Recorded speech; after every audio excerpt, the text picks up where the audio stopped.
ಇಂದಿನ ಈ ಪ್ರತಿಭಟನೆಯ ಎರಡನೇ ಮುಖ್ಯ ವಿಷಯ, ಸ್ವಲ್ಪ ದಿನಗಳ ಹಿಂದೆ ವಿಜಯಪುರ ನಗರದ ಶಾಸಕರಾದ ಮಾನ್ಯ ಶ್ರೀ ಯತ್ನಾಳ್ ಇವರು ಧರ್ಮಸ್ಥಾಪಕರು ಮೊಹಮ್ಮದ್ ಪೈಗಂಬರ್ ಅಪ್ಪ ಅವರ ಕುರಿತು ಹೀನಾಯವಾದ ಅಪಶಬ್ದವನ್ನು ನೀಡ್ಯಾರ. ಈ ಕೃತ್ಯ ಏನೈತ ಅಕ್ಷಮ್ಯವಾದಂತ ಅಪರಾಧ, ಕ್ಷಮೆ ಮಾಡೋಕ್ಕೆ ಸಾಧ್ಯ ಇಲ್ಲ.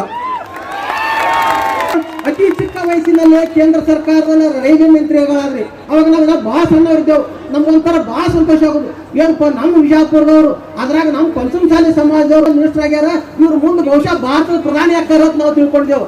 ಆದ್ರೆ ನಿಮ್ಮ ಈ ಅಲ್ಲೆಲ್ಲ ಬರ್ದವಳು ಬಚ್ಚಲು ಬಾಯಿ, ಅದ್ರಿಂದ ಏನಾಗ್ಬಿಟ್ಟು ಅಲ್ಲಿಂದ ಮುಂದೆ ಆಯ್ತು ರಾಜ್ಯ ಸರ್ಕಾರದಾಗ ಬಂದು ಒಳ್ಳೆ ಚಲೋ ಇದು ಮಾಡಕತ್ರಿ. ಮತ್ತು ಮಾತು ಬಂದು ನಾ ಮುಖ್ಯಮಂತ್ರಿ ಅಲ್ಲ ಆಗ್ಬಿಡಪ್ಪ ನಮ್ಮವ್ರು ಮುಖ್ಯಮಂತ್ರಿ ಆಗ್ತಾರೆ ವಿಜಯಪುರದವ್ರು. ಬಹಳ ಸಂತೋಷ ಇತ್ತು ನಮ್ಗೆಲ್ಲ. ಅದಕ್ಕೆ ನೆಲ್ಲ ಬರ್ದ ನೋಡು ಹರಕ ಬಾಯಿ, ಅದು ನಿಮ್ಗೆ ಏನಾಗ್ಬಿಡ್ತು ಕೇಳಿಸ್ಬಿಡ್ತು. ಅದಕ್ಕೆ ಈಗ ಯಾವ್ದೈತಿಲ್ಲ, ಯಾವ್ದು ನಿಮ್ಮ ಕುತಂತ್ರ, ನಮ್ಮ ಅಶೋಕ್ ಅಪ್ಪರ್ ಹೇಳಿದ್ರಲ್ಲ, ಯಾವ ವಿಷಯವನ್ನು ತಗೊಂಡು ಜನರಲ್ಲಿ ಒಂದು ಧರ್ಮದ ಒಂದು ನಶೆಯನ್ನು ಹಾಕಿ ತಾವೇನು ರಾಜಕಾರಣ ಮಾಡ್ಬೇಕತ್ತಿಲ್ಲ, ಅದು ನಡೆದಿಲ್ಲ. ಯಾಕಂದ್ರೆ ಎಲ್ಲರೂ ಜಾಗೃತರಾಗ್ಯಾರ. ಇಲ್ಲಿ ಅಪ್ಪವರೆಲ್ಲ ಇಷ್ಟೊತ್ತಿಗೆ ಹೇಳಿದ್ರು, ಹಿಂದೂಗಳು, ಮುಸ್ಲಿಮ್ಸ್, ಕ್ರೈಸ್ತ, ಬೌದ್ಧ ಏನು ಭಿನ್ನತೆ ಇಲ್ಲ. ಭಾರತದಲ್ಲಿ ಎಲ್ಲರೂ ಎಲ್ಲ ಅಣ್ಣ ತಮ್ಮ ಅಕ್ಕ ಈ ತರನೇ ನಮ್ಮ ಸಂಬಂಧಗಳದಾವು. ಅದಕ್ಕೆ ನೀವು ಇದಕ್ಕೆ ಕ್ಷಮೆಯನ್ನು ಕೇಳಬೇಕು. ಇಷ್ಟಾದ್ರೂ ನಿಮ್ಮ ನಾಲಿಗೆ ಎತ್ಲ ಇನ್ನ ಕ್ಷಮೆ ಕೇಳಬೇಕು ಅನ್ನೋ ವಿಚಾರ ಇಲ್ಲ. ಯಾಕಂದ್ರೆ ಬಿಡು ನಿನ್ನ ನುಚ ಬುದ್ಧಿಯ ನಾಲಿಗೆ ಅಂತ ಹೇಳಿ ನಮ್ಮ ಕವಿಗಳು ಹೇಳಿರಲ್ಲ, ಹಂಗ ನಿಮ್ಮ ದುರಹಂಕಾರ ಇಲ್ಲಿ ತನಕ ನೋಡಿದ್ರೆ ಮಿತಿ ಮೀರಿ ಹೋಗಾಯ್ತು. ಅದಕ್ಕೆ ನಿಮ್ಮನ್ನ ಈ ದೇವರ ಸಹಿತ ರಕ್ಷಣೆ ಮಾಡಕ್ ಆಗುದಿಲ್ಲ ಅಂತ ನನಗನ್ಸತ್ತೆ. ಅದಕ್ಕೆ ಕಬೀರ್ ದಾಸರು ಒಂದು ಮಾತು ಹೇಳ್ತಾರ, ಕಾಗೆಯ ಕಂಡರೆ ಓಡಿಸುವರು, ಕೋಗಿಲೆ ನೀ ನೋಡು, ಮಧುರ ನಿನಾದವ ಕೇಳಿಸುತ್ತಲೇ ಜಗವ ಗೆದ್ದಿತಲ್ಲ ಕಬೀರ, ಜಗವ ಗೆದ್ದಿತಲ್ಲ. ಗೌಡ್ರಿ ನೋಡ್ರಿ, ಇಲ್ಲ ನೋಡ್ರಿ, ಒಬ್ಬ ಮುಖಾನ್ ಮನುಷ್ಯ 75 ವರ್ಷದ ಮನುಷ್ಯ ಯಾವಾಗ ರಾಜಕೀಯಕ್ಕೆ ಬಂದ್ರೆ ಅವತ್ತು ನಾವು ಬಿದ್ದೇ ಇಲ್ಲ. ರಾಜ್ಯದಾಗ ಗೃಹ ಸಚಿವರಾದ್ರು, ಕೇಂದ್ರದ ಸಚಿವರಾದ್ರು, ಅವ್ರು ಸಾಹಿತ್ಯಕರು MP ಇರ್ತಾರ ಅನ್ಸತೈತಿ. ಹೆಂಗ ಕಾಕ ಮಾಮ ಅಟ್ಟ ಅಪ್ಪ ಎಣ್ಣ ಆತರ ಇಂಥವಂದ್ರೆ ಕಲೀರಿ. ಅದು ದೊಡ್ಡವ್ರು ನಿಮ್ಮ ಪಕ್ಷದವ್ರು ನಿಮ್ಮವ್ರು ಅಂತವ್ರನ್ನ ಕಲೀರಿ, ಕಲ್ತು ಇದು ಮಾಡಿ. ಮತ್ತ ಇನ್ನ ಮುಖ್ಯವಾಗಿ ಗೌಡ್ರಿಗೆ ಒಂದೆರಡು ಕಿವಿ ಮಾತು ಹೇಳಕ್ ಇಷ್ಟಪಡ್ತೀನಿ. ಗೌಡ್ರು ಅಂದ್ರೆ ಯಾರಿಗತ್ತಾರ? ಗೌಡ್ರು ಅಂತ ಯಾರಿಗಿರ್ಬೇಕಪ್ಪ ಅಂದ್ರ ಆ ಇಡೀ ಊರಿಗೆ ತಂದೆ ತಾಯಿ ಯಾರಾಗಿರ್ತಾರ ಅವ್ರು ಗೌಡ್ರು ಇರ್ತಾರ. ಅಲ್ಲಿ ಬಡವ ಶ್ರೀಮಂತ, ಆ ಜಾತಿವ ಈ ಜಾತಿವ, ಅಪರಾಧಿ, ತಪ್ಪು ಮಾಡ್ಯಾನ ಸರಿ ಮಾಡ್ಯಾನ ಸಂಬಂಧ ಇಲ್ಲ, ಎಲ್ಲಾರು ಒಳಗಿನ ಬಿಟ್ಟುಕೊಳ್ಳೋರಿಗೆ ಗೌಡ್ರು ಇರ್ತಾರ. ನೀವ್ ಏನ್ ಮಾಡಾಕ್ತೀರಿ? ನಿಮ್ಗೆ ಹೆಂಗಾರೆ ಗೌಡ್ರು ಅನ್ಬೇಕು? ಜಾತಿ ಒಳಗೆ ಜಗಳ ಹಚ್ಚಿರಾಕ್ತೀರಿ. ಅದಕ್ಕೆ ಬಸವಣ್ಣವರು ಒಂದು ಮಾತು ಹೇಳ್ತಾರೆ, ನುಡಿದರೆ ಮುತ್ತಿನ ಹಾರದಂತಿರಬೇಕು, ನುಡಿದರೆ ಮಾಣಿಕ್ಯದ ದೀಪ್ತಿ ಅಂತಿರಬೇಕು, ನುಡಿದರೆ ಸ್ಫಟಿಕದ ಸಲಾಖೆ ಅಂತಿರಬೇಕು, ನುಡಿದರೆ ಲಿಂಗ ಮೆಚ್ಚಿ, ಲಿಂಗ ಅಂದ್ರ ಆ ಅಲ್ಲ ಆ ಪರಮಾತ್ಮ, ನುಡಿದರೆ ಪರಮಾತ್ಮ ಮೆಚ್ಚಿ ಹೌದೌದೇನಬೇಕಂತ. ಏನ್ ಯಾರು ಹೌದ ನೋಡ್ರಿಪ್ಪ, ನಿಮ್ಮ ಪಕ್ಷದವರು ಹೌದ ನೋಡ್ರು, ನಿಮ್ಮ ಜಾತಿಯವರು ಹೌದ ನೋಡ್ರು, ನಿಮ್ಮ ಊರನವ್ರು ಹೌದ ನೋಡ್ರಿ, ಯಾರು ಹೌದ ನೋಡ್ರಿ. ಹೆಂಗ್ ಏನ್ ರಾಜಕೀಯ ಮಾಡ್ಬೇಕಂತ ಮಾಡ್ರಿ. ಅದಕ್ಕೆ ಕೆರೆ ಹಳ್ಳ ಬಾಯಿ ತೆಗೆದರೆ ಒಳ್ಳೆ ಗುರುಚೆ ಚಿಪ್ಪುಗಳ ಕಾಣಬಹುದು, ವಾರುದಿ ಮೈ ತೆಗೆದರೆ ಮುತ್ತು ರತ್ನಗಳೇ ಕಾಣಬಹುದು. ನಮ್ಮ ಬಸನಗೌಡರು ಬಾಯಿ ತೆಗೆದ್ರೆ ನೋಡ್ ಏನ್ ಕಾಣ, ಮೃದು ವಚನವೇ ಸಕಲ ಜಪಂಗಳಯ್ಯ, ಮೃದು ವಚನವೇ ಸಕಲ ತಪಂಗಳಯ್ಯ. ಏನು ಹಿಂಗೆಲ್ಲ ಮರ್ತಾ ಬಿಟ್ರಿ ನೀವು. ಅದಕ್ಕೆ ಮೊಹಮ್ಮದ್ ಪೈಗಂಬರ್ ಅಪ್ಪ ಅವರು ಒಂದು ಮಾತು ಹೇಳ್ಯಾರ ನಮ್ಗೆ, ನಮ್ಮ ಇಡೀ ಶರೀರದಲ್ಲಿ ನಮ್ಗೆ ಅತಿ ಶ್ರೇಷ್ಠವಾದಂತ ಅಂಗ ಯಾವ್ದಪ್ಪ ಅಂದ್ರ ನಾಲಿಗೆ, ಮತ್ತು ಅತಿ ಕನಿಷ್ಠವಾದಂತ ಅಂಗ ಯಾವ್ದಪ್ಪ ಅಂದ್ರ ನಾಲಿಗೆ. ಈ ನಾಲಿಗೆ ಎಷ್ಟೈತಿ? 3 ಇಂಚ್ ಐತಿ.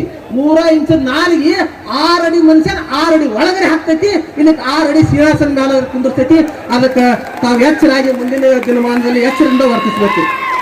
ಶಬ್ದವೇ ಬ್ರಹ್ಮ, ಶಬ್ದವನ್ನ ಬ್ರಹ್ಮವಾಗಿ ಉಪಯೋಗ ಮಾಡಿದ್ರೆ ನಿಮ್ಗೆ ಮುಕ್ತಿ ಆಗ್ತೈತಿ.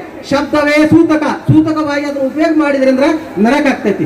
ಈ ಮಾತು ಅನ್ನೋದು 3 ಲೋಕಗಳನ್ನು ಹಾಳು ಮಾಡ್ತೈತಿ. 3 ಲೋಕ ಅಂದ್ರೆ ಯಾವುದು? ಹಿಂದಿನ ಭೂತಕಾಲ, ಈಗಿನ ವರ್ತಮಾನ ಕಾಲ, ಮುಂದಿನ ಭವಿಷ್ಯ ಕಾಲ, ಇವನ್ನೆಲ್ಲ ಹಾಳು ಮಾಡಿಬಿಡ್ತಾರೆ ನಮ್ಮ ಮಾತುಗಳೇ. ಅದಕ್ಕೊಂದು ಸಣ್ಣ ಕಥೆ ಹೇಳಕ್ ಇಷ್ಟಪಡ್ತೀನಿ. ಏನಪ್ಪಾ ಅಂದ್ರ ಸೂಜಿ ಮತ್ತು ಚಾಣಿಗೆ ಇಬ್ರು ಒಂದ್ ದಿವ್ಸ ಭೇಟಿ ಆದ್ರತ್ತ.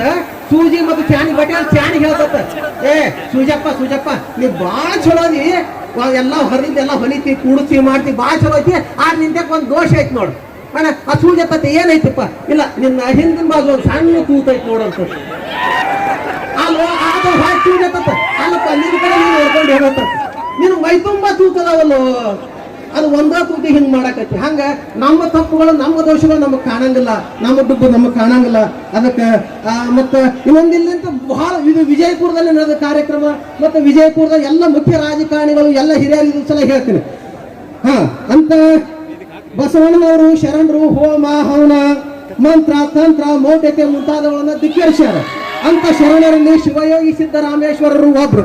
ತಾವು ಆ ಸಿದ್ದರಾಮೇಶ್ವರ ಶರಣರ ಗುಡಿ ಒಳಗೆ ಹೋಮ ಹವನ ಮಾಡ್ತೀರಿ, ಮಾಡಿ ಬಸವಣ್ಣನವ್ರಿಗೂ ವಿರೋಧ ಮಾಡ್ತೀರಿ, ಮತ್ತ ಅವ್ರ ವಿಚಾರಧಾರೆಗಳಿಗೂ ವಿರೋಧ ಮಾಡ್ತೀರಿ. ಅದಕ್ಕೆ ನೀವು ಇಂಥ ಬಸವಣ್ಣನವ್ರಿಗೆ ಮೊನ್ನೆ ಅಪಶಬ್ದ ಮಾತಾಡಿ 4 ತಿಂಗಳೇನು ಮಾತಾಡಿಲ್ಲ, ಅದಕ್ಕೆ ನಿಮ್ದೆಲ್ಲ ಕಳ್ಕೊಂಡ್ರಿ.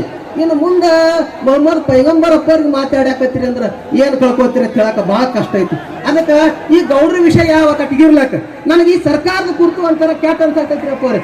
ಯಾಕಪ್ಪ ಇಲ್ಲಿ ಇವ್ರ ಕುರಿತು ನಿಮ್ಗೆ ಕೇಸ್ ಹಾಕಲಾಗ್ಯಾವ, ಇಷ್ಟೆಲ್ಲ ಕಡೆ ಸ್ಟ್ರೈಕ್ ನಡೆದವು. ನಮ್ಮ ವಿಜಯಪುರದ ಮಂದಿ ಎಷ್ಟು ಸಮಾಜ ಬಂದವ್ರು, ಎಷ್ಟು ಶಾಂತಿ ಪ್ರಿಯರು ಅಂದ್ರೆ ಯಾಕಪ್ಪ ಅಂದ್ರೆ ಇಲ್ಲೆಲ್ಲ ತಮ್ಮ ಬರ್ತೇವೆವು. ನಾವೀಗ ಸ್ಟ್ರೈಕ್ ಮಾಡೋದ್ರಿಂದ ಎಲ್ಲರೂ ನಮ್ಮ ಸಾಮರಸ್ಯ ಕೆಟ್ಟಿತ್ತು ಅನ್ನೋಸಲ ಲೇಟ್ ಮಾಡ್ಯಾರ, ಹೊರತಾಗಿ ಎಲ್ಲರೂ ಅಂಜಿ ಇತ್ತಲ್ಲ. ಅದಕ್ಕೆ ನೀವು ಸರ್ಕಾರದವ್ರು ಯಾಕೆ ಪ್ರಜಾಹಿತನೇ ನಿಮ್ಮ ಗುರಿ ಆಗೈತಿ, ಸರ್ಕಾರ ಪ್ರಜಾಹಿತವೇ ಗುರಿಯಾಗಿ ಸರ್ಕಾರ ಮಾಡಕತ್ತೀರಿ. ಅಂತವ್ರು ಏನು ಯಾವ ಅಂಜಿಕೆಯಿಂದ ನೀವು ಅರೆಸ್ಟ್ ಮಾಡೋಲಾಗಿರಿ, ಯಾವ ಕ್ರಮ ಕೈಗೊಳ್ಳಲಾಗಿರಿ. ಅದಕ್ಕೆ ಆದಷ್ಟು ಬೇಗ ಇವ್ರ ಮೇಲೆ ಕ್ರಮ ಕೈಗೊಳ್ಬೇಕು. ಕ್ರಮ ಕೈಗೊಂಡು ಇವ್ರಿಗೊಂದು ಸೂಕ್ತವಾದಂತ ಇದು ಕೊಡ್ಬೇಕು. ನೀವು ಕ್ರಮ ಕೈಗೊಳ್ಳಿಕ್ಕಂದ್ರೆ ಆಮೇಲೆ ಅನಿವಾರ್ಯ ಪರಮಾತ್ಮ ಸ್ವರೂಪವಾದ ಸಮಾಜನೇ ಆ ಕ್ರಮವನ್ನು ಕೈಗೊಳ್ತದ. ಈ ಪ್ರತಿಭಟನೆ ಐತಿಲ್ಲ, ಯಾವುದೇ ಧರ್ಮದ ವಿರುದ್ಧ ಅಲ್ಲ, ಯಾವುದೇ ಸಂಘಟನೆಯ ವಿರುದ್ಧ ಅಲ್ಲ, ಯಾವುದೇ ರಾಜಕಾರಣದ ವಿರುದ್ಧವಲ್ಲ. ಇದು ಕೇವಲ ನಾಡಿನ ಎಲ್ಲರ ಶಾಂತಿ ಸಮಾಧಾನ ಸಮೃದ್ಧಿಗಾಗಿರ್ತದೆ. ಮತ್ತ ಇಂಥವ್ರಿಂದ ಏನೇನು ಯಾರ್ಯಾರು ಬೆನ್ನತ್ತಿರಲ್ಲ ಅವರೆಲ್ಲ ಹಾಳಾಗಿ ಹೋಗ್ಯಾರ. ಮನೆ ನೋಡಿದಿಲ್ಲ, ಸುಳಿ ಪಾಪ ಸನ್ಯಾಸಿ ಅಳಗಾನೆ ಸನ್ಯಾಸಿ ಪಾಪ ಸಾರ್ವಜನಿಕ. ಅದಕ್ಕೆ ಇಂಥವ್ರ ಬೆನ್ನು ಯಾವ್ದು ಹತ್ತಬಾರ್ದು. ನೀವೇನ್ರಿ ಮತ್ತೆ ಇವ್ರೇನ್ರಿ ಇವ್ರಿಂದ ನಮ್ ರಕ್ಷಣೆ ಆಕತೈತಿ, ಯಾರಿಗೆ ಗನ್ ಹಾಕತಕ್ಕತ್ರ ನೀವು ಹಾಳಾಗೋಗ್ತೀರಿ. ಸತ್ಯವನ್ನು ಹಿಡಿದು ಗನ್ ಹತ್ತಿ ಹೋಗ್ರಿ, ನಿಮಗೆ ಯಶಸ್ವಿ ಆಗ್ತೈತಿ. ಅದಕ್ಕೆ ಬೇಗನೆ ರಾಜ್ಯ ಸರ್ಕಾರ ಈ ವಿಷಯದಲ್ಲಿ ವಿಕೋಪಕ್ಕೆ ಹೋಗುವುದನ್ನು ತಡೆದು ಈ ಶಾಂತಿಯನ್ನು ರಾಜ್ಯದಲ್ಲಿ ಕಾಪಾಡಬೇಕು. ಇದ್ರ ಮೇಲೆ ಉಗ್ರವಾದ ಕ್ರಮವನ್ನು ಕೈಗೊಳ್ಳಬೇಕು.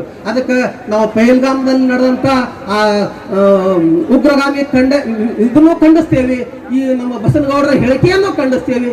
ಅದಕ್ಕೆ ಮುಂದಿನ ದಿನಮಾನಗಳಲ್ಲಿ ಶಾಂತಿ ಸೌಹಾರ್ದತೆ ಹೀಗೆ ಇರಾಕ ಸರ್ಕಾರ ಅನುವು ಮಾಡಿಕೊಡ್ಬೇಕಂತೇಳಿ ಮಾನ್ಯ ಸಚಿವರುಗಳ ಸರ್ಕಾರದಲ್ಲಿ ವಿನಂತಿ ಮಾಡ್ತೀನಿ. ಎಲ್ಲರಿಗೂ ಶರಣಾರ್ಥಿ. जुड़े रहिएगा आपके अपने चैनल बीजापुर समय के साथ।